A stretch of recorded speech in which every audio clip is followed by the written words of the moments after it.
వృక్షాలను పూజించే సంస్కృతి మనది. మొక్కలు పెంచడం ప్రతి ఒక్కరి బాధ్యత.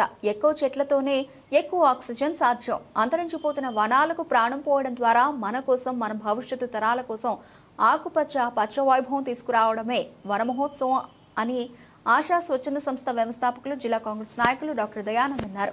విశ్వశాంతి విద్యాలయంలో శనివారం జరిగిన వన మహోత్సవ కార్యక్రమాన్ని డాక్టర్ దయానంద్ ప్రారంభించారు. కార్యక్రమంలో భాగంగా పాఠశాల యాజమాన్యం పసుపులేటి నాగేశ్వరరావు, సత్యనారాయణ ఉపాధ్యాయులు విద్యార్థులతో కలిసి ర్యాలీ అనంతరం పాఠశాల రోడ్లో, పాఠశాల ఆవరణలో పూల మొక్కలు, క్రోటాన్స్, నీడనిచ్చే మొక్కలు నాటారు. అనంతరం మొక్కలు ప్రాధాన్యత గురించి ఏర్పాటు చేసిన అవగాహన కార్యక్రమంలో ఆయన మాట్లాడారు. అనాదిగా వృక్షాలను దైవంగా ఆరాధించే సంస్కృతి మనది. ఇప్పటికీ దేవాలయాల వద్ద పారిజాతం, దేవదారు, వేప, మర్రి, రావి, జూబ్లీ, సెమి వృక్షాలను దైవంగా భావించి పూజిస్తున్నారు. ఔషధ గుణం లేని చెట్టు అంటూ ఈ భూమి మీద లేదని దయానంద్ విద్యార్థులకు వివరించారు.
వాతావరణం చల్లగా ఉంటుంది, వర్షాలు బాగా పడతాయి, పరిశుభ్రంగా ఉంటుంది. కరోనా సమయంలో ఆక్సిజన్ లభించక మనం ఎంత ఇబ్బంది పడ్డామో మనకు తెలిసినటువంటి సంగతి.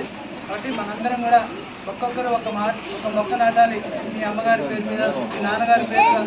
కానీ ఆ మొక్కని మీ అమ్మలాగా, మీ నాన్నలాగా ఎలా అభిమానిస్తారో, ఎలా ప్రేమిస్తారో అలాగే మీరు కూడా చక్కగా మొక్కలు నాటాలి అని ఒక దీంతో పాటు ఇంట్లో ఉన్న ఎవరు బర్త్డే ఉన్నా సరే, ఫంక్షన్స్ ఉన్నా సరే, ఇంట్లో ఒక్కొక్క మాట నాటాలి. నాటారా?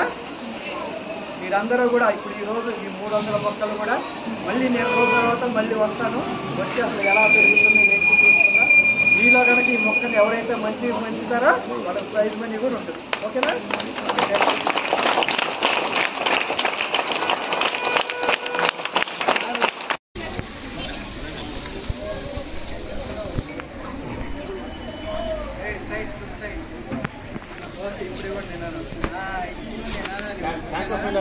వనాలతోనే